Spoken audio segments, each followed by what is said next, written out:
It is Tuesday, January 11th, and welcome to the latest edition of Baseball Today. My man T. Plouffe is back in the house. I am Chris Rose. How you doing, pal? I'm doing great, Chris. Always beautiful to see your face on this Tuesday morning. I miss you over the weekend. I do get to see you on my TV, but it's nice to see you at work like this. Yeah. Well, Sunday was you're all over the place right now. What's that?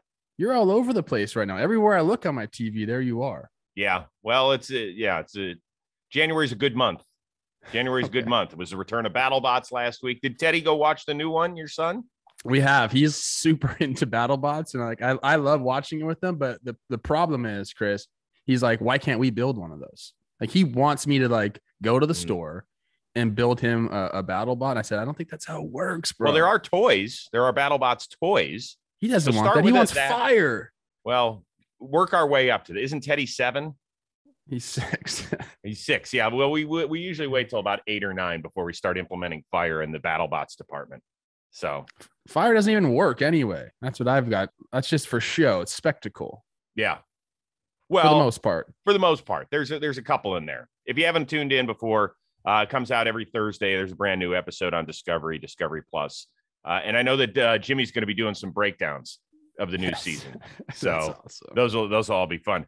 You know, it was funny before I joined the company. I was like, somebody said, "Hey, I think that JOMBOY guy is breaking down BattleBots." I was like, "What?" So I remember I slid into Jimmy's DMs.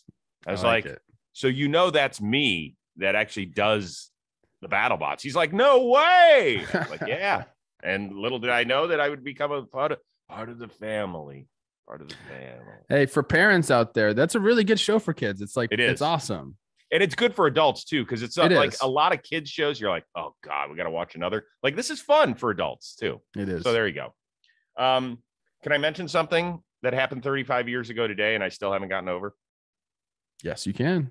Cleveland Browns lost the AFC Championship when John Elway drove 98 yards. That actually wasn't the game-winning drive. That was the game-tying drive with seconds to go, and then Browns lost in overtime, and it was the most soul-crushing defeat in my history of fandom. Even slightly worse than the Indians' Game 7 loss in 2016. Just slightly. That one had because of my age. Holy. But you know what, Chris? This is the second time in a row you've mentioned that game, because previously you mentioned the best game of your life. Right. That was 8 days before. Yes, exactly. Good memory. Yeah. So this was all I can remember. Well, I remember everything, but we took a little in Cleveland. There's a thing called the rapid transit. Think of it as like an above ground subway that ran from downtown, and it led out right across the street from my house. And back then you couldn't track phones. There was no tracking device on where your kids are at the time. So my dad waited for every rapid. He didn't go to the game. My brother and myself, and we each brought a friend. He waited for everyone so he could greet us. He felt so sad for the kids. And I still remember, like, my dad's been gone almost a decade. I still remember the way his hug felt. All he said was, "I'm so sorry." So that's a good dad. That's a good dad right there. He was the best, man. God. So still working through that 35 years later, people. So let's talk about something. I don't get any dad hugs. I need some dad hugs. Oh, dude. They're the best. We're not like huggers, though. The Plouffe family's not huggers? No, I am with my kids, my family. Really? Because you're like a real affectionate guy. Maybe I've been searching for it. Hey, that should go somewhere in the top 3 issues with the therapist this week, okay? Okay. Somewhere. Yeah, you're right. I have a saying. Michelle, if Michelle wasn't so busy, I'd open the door and say, "Michelle, what do I say about hugs? Hugs make the world go round." Okay. I believe it. Thank you. All right. We don't know if they'll be hugging come Thursday, but they will be exchanging proposals, it sounds like. Baseball's ready to deliver some sort of core economic proposal to the players' union for the first time since they locked them out at the beginning of December. Are you excited about that, or are you more worried? We'll see. We'll see how that meeting goes, how long it goes, what comes out of it. You know, what we saw from these two sides during the pandemic was a lot of non-starters. So like you're supposed to negotiate in good faith, give ground, get ground, all that good stuff. And we haven't seen that from the sides too much. So I'm hoping this is a little bit different as we get closer to spring training. You know, the people that I've been talking to have said it's been quiet. There hasn't been proposals. There hasn't been talks going on. So I think Passan just came out with the tweet saying they're going to do it on Thursday. That's good. We'll see. We want to get these games on time. We want the season to start on time. Not only, you know, for fans, but for us too. We're trying to go down to spring training and have our good time. So selfishly, we really, really, really want the season to start when it's supposed to. I'm still thinking it will. Like, I don't know if that's the optimist in me or what, Chris. How do you feel about the whole situation? It is, unfortunately, the optimist in you. I think the business person in me, who's been a part of just independent negotiations, will say that it's still going to be a while. And I've done some poking around as well. And for the first time, I got season starting late. And I was like, really? And they said, yeah, season starting late. And I said, what is going on here? Like, can we not see the bigger picture here? Really, we're not going anywhere. Okay. The two of us, we love the sport. Our company loves the sport. A lot of people that consume this podcast love the sport. So we're going to be there whenever it starts. If it starts at the end of March, middle of April, end of April, we're there. I'm not worried about us. I'm worried about the people who may have been drawn in over the last year because of tremendous players like a Juan Soto or a Ronald Acuna or the run of the Atlanta Braves or what the Tampa Bay Rays have done over the last few. Like the people who are like, wow, that seems kind of cool. Guess what? Out of sight, out of mind. People have more choices than ever before, not only in the sports landscape, but just in entertainment in general. Just, you have to wise up. And I understand there's things worth fighting for in negotiations. I get that side of business. But somebody has to be the grown-up in the room and say, shit, let's wake up. We are going to be losing the fringe fans here. The hardcore fans are like, well, I'm done with you. Bullshit. They're coming back. I'm one of those people. I get frustrated. I'm coming back. Don't you understand? You're totally right with the out of sight, out of mind, and the fact that there are more options for everybody entertainment-wise now. Not only, Chris, not only do we have the real world, we also have internet 1.0, but now we're getting a metaverse being built. There's going to be a web 2.0. There are so many options for people to, you know, ways to spend your leisure time. If you're gone, you're going to lose people. Like you said, you're not going to get them back because there's other things out there. Baseball is a beautiful sport. You need to put it in front of people's eyes, get the players in front of people.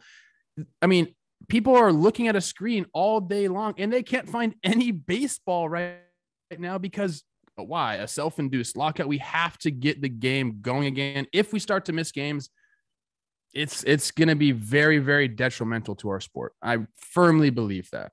We lost 100 games in a pandemic. Yeah, and now because of that, people, you know, owners are like, well, look, we suffered irreparable financial damage. I don't know if you did or you didn't. I'm not privy to your books.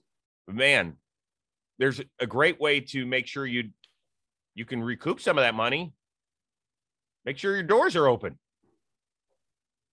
I mean, look, let's just hope these two sides are seeing the big picture. And again, you're right. There are big issues that MLB wants to take care of, that the Players Association wants to take care of. And yes, like they should have the right to fight for those things.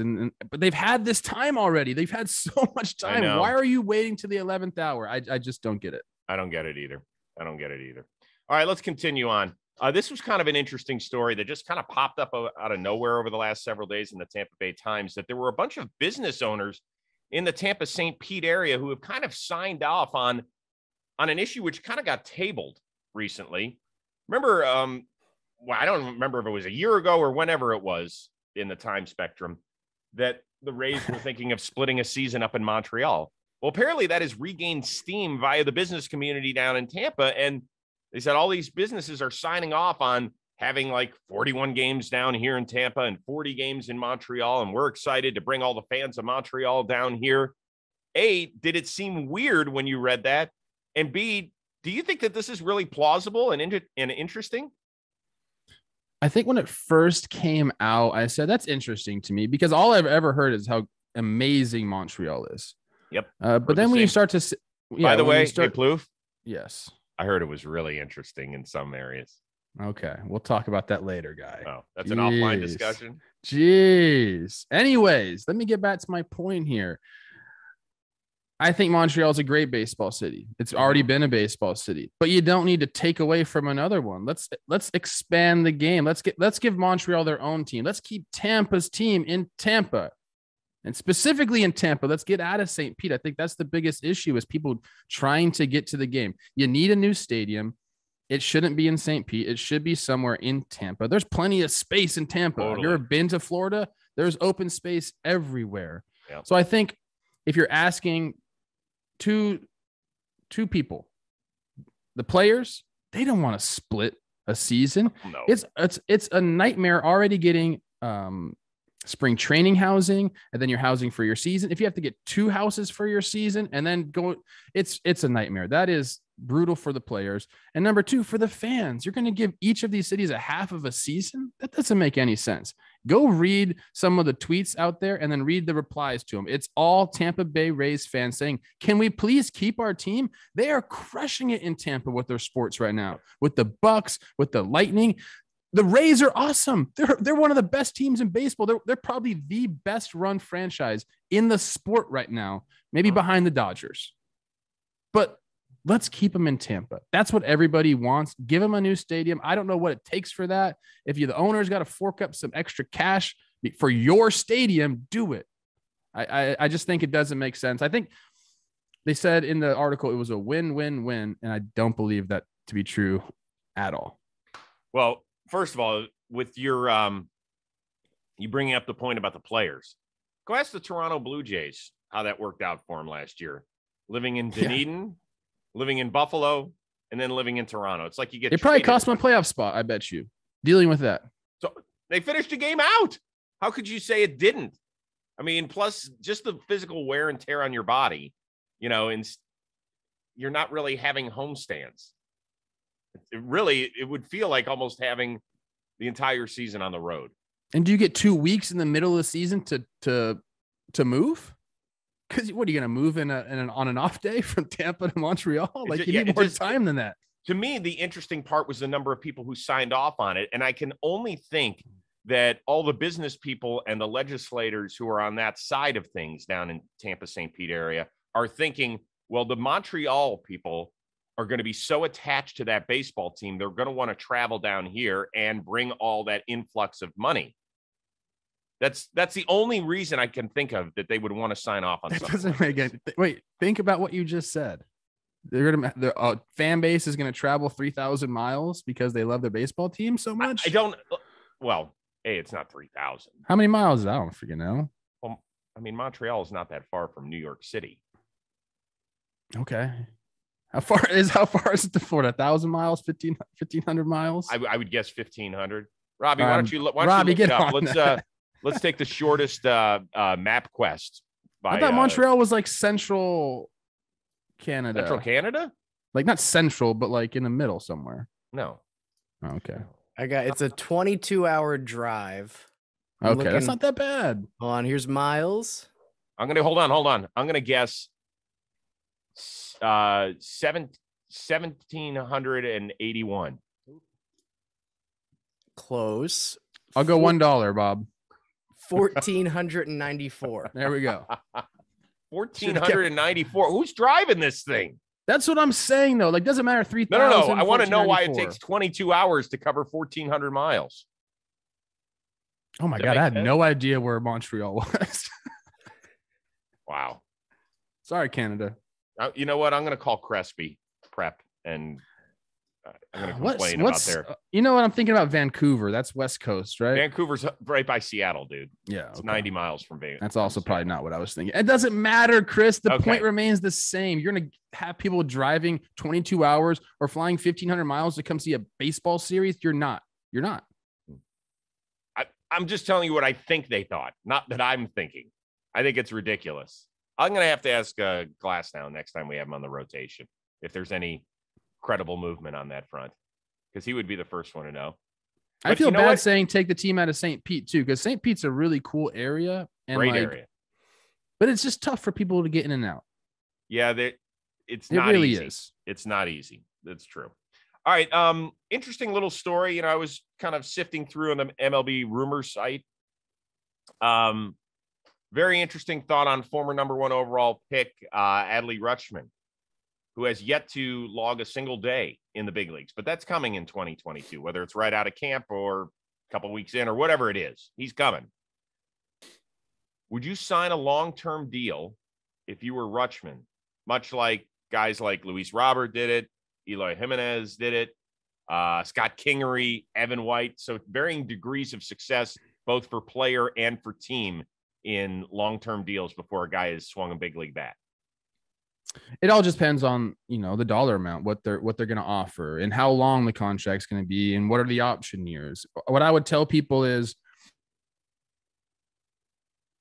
if you can get the arbitration years and save your free agent years, I would do it. Depending on what the number is. There's always the Sal Perez deal that haunts everybody. I think it was 5 years, $7 million or something like that with some options. Horrible. It was really bad. So something like that, no. And Adley's already made $8 million out the draft. So, there's a little bit of financial cushion for him there. And we also need to see what the CBA is going to do with first, second, and third year guys. What's that minimum salary going to be at? If it's at $1 million, then again, probably bet on your 8 a year. Wait 2 years. And then you're talking exponentially more money as they see you have success in the big leagues, which I believe Adley will have. You look at his slash line from last year in AAA. What is that? I'm doing math right now. That's an 899 OPS he had. Yeah, almost 900 and over 500 plate appearances. And let's remember, he's a freaking catcher, dude. Yeah. There aren't a lot of 900 OPS catchers in the big leagues. The only thing I'll say is he is 24, so reaching free agency at 30, 31, that limits. I mean, it will limit your free agent years and what they at the catcher's position. But again, it all just comes down to the dollar. I'm not against these deals. It has to be the right amount of money. And if you're going to do it, I would push really hard just to say time, money, and your free agent years on an option. Well, if Adley Rutschman does sign a long-term deal before he gets to the big leagues, the first thing I'm going to make him do is spend some of that money on new internet for Trevor Plouffe. Because I got to tell you, the thing's driving me nuts as of late.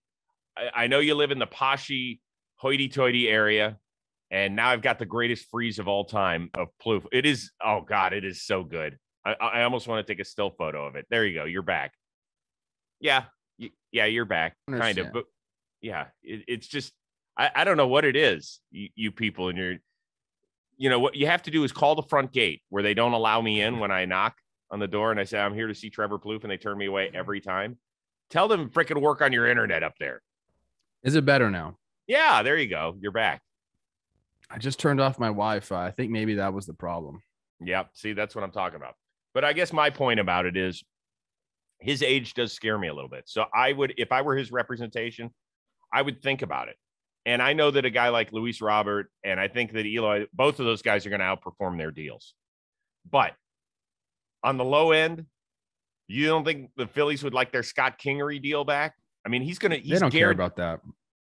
What's that? They don't care about that. No, I know. It wasn't enough money. Like, that's why teams do it, because if they miss on 3 of them and they hit on 1, they're still in the green here. You're absolutely right. No, it's true. I mean, he's guaranteed 15 mil over the next 2 years, and he might not even be on the big league team. And Evan White is guaranteed with buyouts. If he doesn't reach his option years, he's guaranteed almost 25 mil over the next 4 years. Yeah, I mean, they're not happy when it doesn't work out, but they understand the risk. And more teams will continue to do this as, technology with hitters, they're able to see a lot of the data now that maybe they had to guess on in years past. Hey, this guy is hitting the ball this hard consistently. They're barreling the ball up. They can track your biomechanics of your swing. They can. The evaluation of players has become easier for teams, in my opinion, just because of technology and the data that they can collect on you. So if they're going to offer him, a decent amount of change, they know pretty well that he's going to continue to be that guy. Unless he, sustains some sort of injury, if he plays, they know he's going to be good. So if I'm Adley, I wait. That's my opinion. I think it's fair. We've seen catchers that, let's say that he plays it out and he gets to free agency at 30 and he's been a 3-time All-Star or whatever. He's going to be able to write his own ticket. I mean, JT Realmuto just cashed in at right around that age, at well over $100 million. So, yes, don't shortchange yourself. Believe in yourself. And if I'm the Orioles, here's another way I'm looking at it. They don't have a major league contract on the books. There's not one. There's a bunch of guys that are arbitration eligible this year, and they'll be making some money, but there's not one guaranteed deal on their books at all. That's crazy. That's crazy. So I think as a sign of good faith to your fan base, I would do something instead of having Cedric Mullins' name bandied about in trade talk as a whatever he is, 27-year-old who just had an MVP-ish season, and Ryan Mountcastle put together a phenomenal rookie season. I'd be looking at signing those guys to some team-friendly contracts. Like, give the fans a reason to go get an Orioles jersey with a guaranteed name on the back. You really want a 10-year-old Orioles fan saying, hey, mom and dad, I'd like to get an Orioles jersey. Who should I get? Well, nobody signed. I would be shocked if we don't get a Cedric Mullins extension at some point when baseball returns. They know it's the perfect opportunity for them for what you're saying. Like, he's a fan favorite. He just did the work for you. Like, the guy went out and proved it. He's 27, so they know they can get him for cheap compared to what he's worth. And it also rewards him, like, hey man, like, you did it. Oh man. I think the Orioles cut you off, dude. Here you go. Let's give you some financial security. I'm gone again. Well, you were gone for a second. Now you're back, but yeah, that's all right. Yeah. You got what I'm saying. Yeah, we did. All right. So Orioles, I hope you were listening today, cutting through the Plouffe clutter, if you will. He's actually making some good points. I liked it. All right. Finally, a couple of great stories about some young women in this sport. Over in Australia, our buddy Pete Moylan got a chance to see in person Genevieve Beckham. She made history last Friday when she took the mound for the Melbourne Aces, becoming the first woman to pitch in the Australian Baseball League. 17 years old. I believe she pitched a scoreless inning. I actually texted with Pete afterward, and I was like, how awesome was it? He goes, Rosie, I was almost in tears. He said, I was so proud to be a part of watching history. And he goes, this is not the highest level she's going to pitch at. He says she's damn good. She's got a real understanding of what to do out there. And so she's going to get something done. And I could only imagine how neat it would have been to see a freaking 17-year-old at all pitch in a pro league, let alone be the first woman to do it. That's exactly what I thought of. Like, the 17-year-old part is amazing as well. I understand and the cultural impact that she's had does matter. I see it firsthand with my daughter all the time when she's watching TV and she sees a woman on screen doing things that, pre 5 years ago, you probably wouldn't have seen. I think it's really cool. And how about her having a manager like Peter Moylan? I think is perfect for her. That guy he's one of the best. So if he, and also if he says that about her, he's not lying. He's not that kind of guy that's just gonna, roll over and say something. He really believes in her talent, which is awesome. With that being said, don't bring that loopy curveball over here. I'll take that thing deep. All right. Good. No, I'm just playing. Like, it's awesome to see. I know that, perusing the internet the last couple of days, it's been all over the place. The story is being shared a lot. And I think that's one of the cool things about the internet on Twitter and stuff like that. It can be a cesspool sometimes, but seeing her celebrated throughout it gave me a little bit of hope. Yeah. And the thing is about athletics. The thing about athletics is, for the most part, I know there are politics involved with players. I get it. I understand it. And there's a business side. But if you can play, you can play. And so that's the thing. Now, the other side and the other big story that we've had is Rachel Bulkovich. She will manage the Yankees' low A team. It was just announced, which is awesome. She has been a coach for several years. She's been a hitting instructor the last several. But now to step into the managerial hot seat and to get this sort of opportunity, she's 34 years old. She played college ball. She's been around the game. She's done the whole drive line thing. As I mentioned, she's been a hitting instructor. I think it is phenomenal. I cannot wait to see it. So, Plouffe, what is the biggest challenge for her moving to the managerial seat? I think it's going to be being hands off a little bit, because that, as a manager, that's your role. I mean, like, you're managing everybody, the coaches included. So the coaches will be in the grind doing everything. And I think that's kind of where she's used to being. You mentioned her background. Her pedigree is incredible. And I'm happy that she's getting a chance, because I've talked about this, ad nauseum. There's a lot of coaches in the minor leagues that are just kind of there because they played and they're just collecting a paycheck. And I'm hoping that kind of goes away, and hires like Rachel are proving that model is going away. But as being a manager, and I think she has some managerial experience. I thought I saw she managed in Australia, actually. And I believe she managed Manny Ramirez in Australia. So again, I think that's going to be the biggest problem, is her kind of like taking a step back, because she's so experienced and she has so much knowledge. She's going to want to give that to the hitters, and all of her players at all times. And as a manager, I think she's getting groomed for bigger things, which is amazing. And I'm excited to see how it goes. So here's the thing I not worry about. I guess I'm most interested to see is what's the player's reaction. Like, I think it's great that we have an open mind. I don't see any problem with it. I want to celebrate it. I want to champion it. I've also been around the sport long enough to know that some players they might go, well, she didn't play. How could she lead me? There's that thick-headedness, right? I mean, let's not, I want to celebrate this. I want to applaud her. I am rooting for her in the worst way possible. But I also know that there are guys behind the scenes who probably won't come out and say it right now, who are like, what are we doing here? Well, honestly, the way they should be thinking about this, can she make me better? That's all you need to worry about. Right. There's a ton of coaches in the minor leagues, and even maybe in the major leagues, who have experience playing, that aren't going to make me better. They're just not. Mm-hmm. They don't have that ability. She has 2 master's degree, finished. She did her work at Driveline. She's got a kinesiology background. She understands biomechanics. This person, this coach, this manager can help players. And that's all you should care about. If you're in the minor leagues, think about getting better. If she can help you, what does it matter? Hey, you get it and I get it. And we both feel that way. My first full-time boss was a woman. So I've been in that world for 30 years. There are some guys in baseball, they've never had to take an order from a woman. They'll get over it. They'll get over it quickly.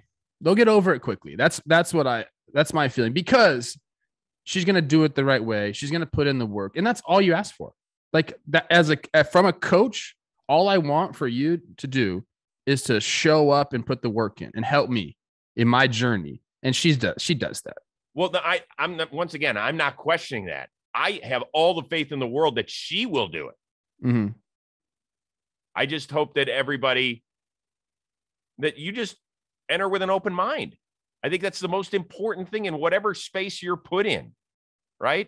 I think that's the most critical thing here, is that it's not that she has to make adjustments, is that you might have to adjust your thinking in order to help yourself as well.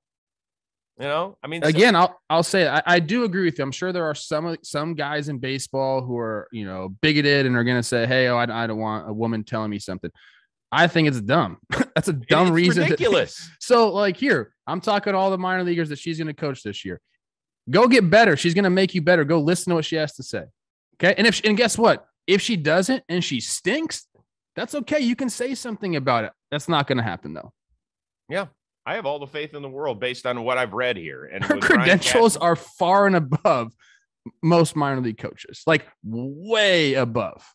And by the way, I want to get back to one point before we do move on for the rest of the day. And you said you can see it in your daughter. And how old is she? What is she, 4? She's 4 years old. Okay. And she's already paying attention to, seeing women on screen Wonder Woman was the one where I really saw it. We watched Wonder Woman together, and it was like she was a badass, eye-opening. Yeah, badass. Exactly. Right. What it wasn't like what she was used to seeing, girls do on screen. Just to show you kind of where we've been, and in some cases where we are now. 25 years ago at CNN was when I was working there as a young anchor. And that's when the WNBA was really starting to take off. And it was the first time that women college basketball players didn't have to go overseas in order to follow their passion, that they could do it here in the States. And there was a great national TV contract and all that sort of stuff. And I remember talking, I'm not going to mention his name, but he was one of our coordinating producers at CNN. And we were talking about, okay, well, where do we put the WNBA championship in our show? Where do we stack it? He goes, nobody cares about that. He goes, I wish that league would just go away. I was like, and I didn't have any kids at the time. I was like, what are you talking about? He said, yeah, I don't have any interest in it. Nobody has any interest in it. I said, but don't you have a daughter? And if she was good enough, wouldn't you want to be able to see her play in the United States instead of having to travel to Greece or Australia to go see her, follow her dream? He said, yeah, I don't really care about that. I was like, how are you saying that? You have a daughter, and I don't even have a daughter, and you're pissing me off. Yeah, he sounds like a dipshit. Sorry. Absolutely. What a dipshit. And word. Just to have the opportunity and Rachel was so thankful for all the people that helped pave the way, behind the scenes so that she could become the first manager. It's awesome. I think it's such a great story, and I hope it works out. I really do. I'm rooting for her, and I'll be curious to see what our players have to say. It's going to work out. It's going to work out. Yeah. I have no doubt. In my mind. It's good. What do you have working these days on JOMBOY Media, sir? Well, tomorrow we are doing a voicemail ep for Talking Baseball. We just recorded yesterday, so that's going on. We're still working out what sequence is going to look like, if it's going to look like anything. But we got a lot of stuff coming. We can't really talk about it yet, but we got a lot of stuff coming up. What about you? How's the rotation going? You've been just killing it lately, bro. Well, we had a guy who's obviously very happy with last night's college football results, Alex Wood, one of them Georgia Bulldogs. So he joined us late last week. Episode got released yesterday. It was a lot of fun. He was a lot of fun to talk to. We put some good clips out there. I think the one that really got the most traction was how he got his first hit in the show. He said he was like 0 for 38, and then he ended up bunting on Jake Arrieta and got hit on its way down the line, square in the back. So, yeah, that thing has gotten a lot of views. Jake did that on purpose, probably. That's what I said. I said, was he so pissed he nailed you? He was like, I don't think so. He goes, but I'm blazing fast, so you just never know. Mm-hmm. But yeah, no, he was a lot of fun. Asked him about the biggest difference between playing for the Dodgers and the Giants. He was like, really? You're going to nail me on that one. First time he met Clayton Kershaw, what that was like. He ended up being put right next to him day one. So they were locker mates for several years. So we cover a lot of really, really good stuff, fun stuff. The story about him getting traded for the first time was utterly ridiculous on how he found out that it was happening. I was like, what? So it's good stuff. And I'm taping a new episode. Do you want to guess who it is? Let's play this game. Well, give me like a hint, like a little bit. I'll give you some hints. Nearly 20-year major leaguer. Okay. Started his career in the same place that you did. Very, very large for his position. LaTroy Hawkins. No. Mm. Still involved in the baseball world. Not very well liked on the field. Oh, I know who it is. That's easy. I think he should be like AJ's great, man. He's hilarious. He's always really nice to me. So whenever everyone wants to talk crap about Przinsky, he's always been great. Is there like a history there why people don't like him or what? Just the way he played? I want to know what it was. I will point blank ask him if he was as big an asshole as was perceived to be. I didn't ever have that experience with him whatsoever. I didn't either, dude. I kind of enjoy watching him call games. He's got some good perspective. Smart. He is super smart. We had him on back when I was doing the Fox gig and hosting that. we had him on during the playoffs in, I want to say either it was 2010 or 11. I forget the year. And there was a play at the plate where Mike Napoli was blocking the plate. And it was something that I would never have thought of, but because he was a catcher, he's like, I want you to watch his footwork here and what he does. And then I knew, I was like, that guy's going to be great. And it'll be a fascinating. Plus, some of the guys he's played with, he has played with some of the greatest players ever, including he up close and personal for the Barry Bonds 04 season, where he got walked 232 times.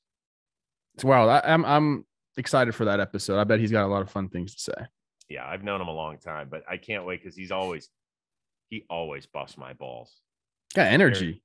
Oh, done some interesting stuff in his career too. So that's all coming your way. Excited for that. Oh wait, what'd you just send here? Hold on. We got to plug the JOMBOY Media store here at the end of this show. Oh, okay. Do we got a promo code we can give the people? Or we're just plugging the store. Holy smokes! See, Robbie, what do we got? Promo code is today. Promo code is today. Correct. What do they get? And what do they get off? They get, I believe, 10%. 10% off your entire order for using code today at checkout on the JOMBOY Media base merchandise store. Okay, that's Robbie Scirocco saving the day. I thought that was for our podcast with Rose Rotation. I apologize. We got both. Oh, yep. Double plugs. Double plugs. I will be. I'm very excited because I heard we're getting some sweet merch, and I'm going to be wearing it shortly for a very special reason. I just put a big order in off the JOMBOY Media shop. I'm going to be looking fly in all my gear, and I want to tell people, everyone loved the tie-dye sweatshirts we put out. They're sold out. They're sold out. I can't get that. You can't get that. So next time we're putting this fire merch out, don't wait on it because it's gone. Wow, look at that. All these t-shirts, got some good hats, sweaters even. Everything. A lot of cool stuff on there right now. So code today, and you get 10% off at the JOMBOY Media store. And we're going to work on that discount. I'm going to talk to the boys. Maybe by the time you put it in, it'll even be more, 15%. Oh, look at that. They got baseball today. Is that a mug? Got everything, baby. My gosh. You know what? You could be drinking your little foo-foo drink in that thing. 11 and 15 ounce. Do they sell internet connection here? My goodness. That was funny, dude. That was like one of your funniest lines you've ever said. I'm just upset, okay? Because I'm sick of getting interrupted by Chris's blank stare being like, hey, you're gone. All right. Well, listen, it was still fun getting to see you and hang out with you. And even though it was choppy waters, a little turbulence on this flight, it's okay. It's okay. Love you, man. All right, same here. Thanks very much. A special shout out to our producer extraordinaire and tour guide of the JOMBOY Media shop, Robbie Scirocco. Good work. And we will see you on Thursday when hopefully the lockout will be solved. Probably not. No. Thanks very much for tuning in to Baseball Today.